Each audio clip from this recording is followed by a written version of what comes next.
Perkenalkan, nama saya Sania Lauren Hutagalung dari kelas 11 IPA 5. Di sini saya akan menjelaskan tentang materi teks ceramah. Teks ceramah adalah teks atau naskah, pemberitahuan atau penyampaian berupa informasi umum atau pengetahuan umum oleh pakar atau orang yang ahli di bidangnya, baik secara langsung maupun melalui media elektronik dan digital. Apa juga unsur-unsur teks ceramah? Unsur-unsur teks ceramah itu seperti informasi berupa permasalahan aktual atau bagian-bagian penting dari permasalahan aktual. Struktur teks ceramah. Yang pertama itu ada pembuka atau tesis. Pembuka itu berisi tentang pengenalan isu, masalah, pengetahuan, hingga pandangan penceramah terhadap topik yang akan dibahas. Kedua, ada isi atau rangkaian argumen. Jadi di isi ini ada rangkaian argumen-argumen tentang topik yang akan atau materi yang akan dibahas. Di sini juga berisi tentang fakta-fakta atau data-data yang dapat memperkuat argumen-argumen si penceramah. Yang ketiga, ada penutup. Jadi di penutup ini adalah penegasan atau menegaskan kembali teks ceramah yang telah disampaikan. Tujuannya agar ceramah tidak memiliki pemahaman yang keliru dan dapat diterima dan diingat oleh pendengar. Bagian ini biasanya berisi saran dan rekomendasi untuk dalam topik yang akan dibahas dalam ceramah. Kaidah kebahasaan teks ceramah. Yang pertama, banyak menggunakan kata ganti orang pertama atau tunggal dan kata ganti orang kedua atau jamak.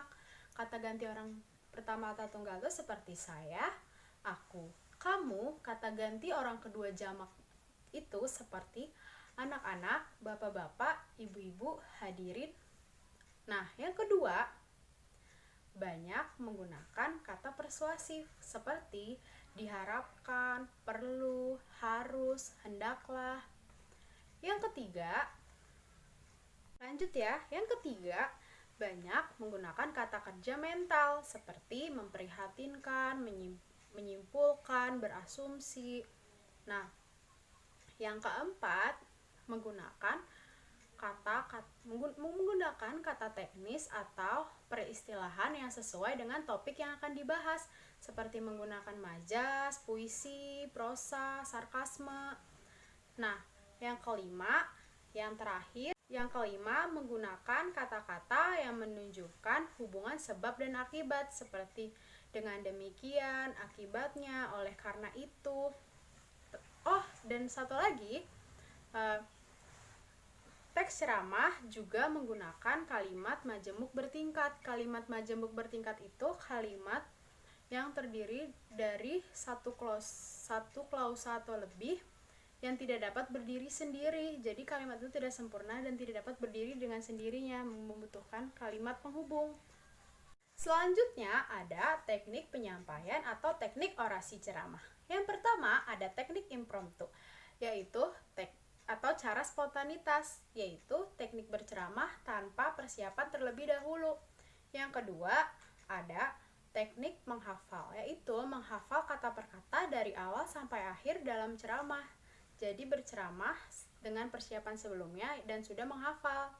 Yang ketiga ada teknik naskah, yaitu dengan membaca naskah atau teks ceramah yang telah dipersiapkan sebelumnya.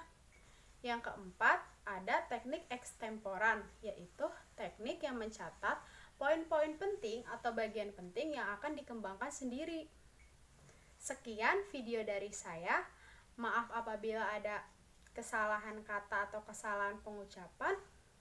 Terima kasih.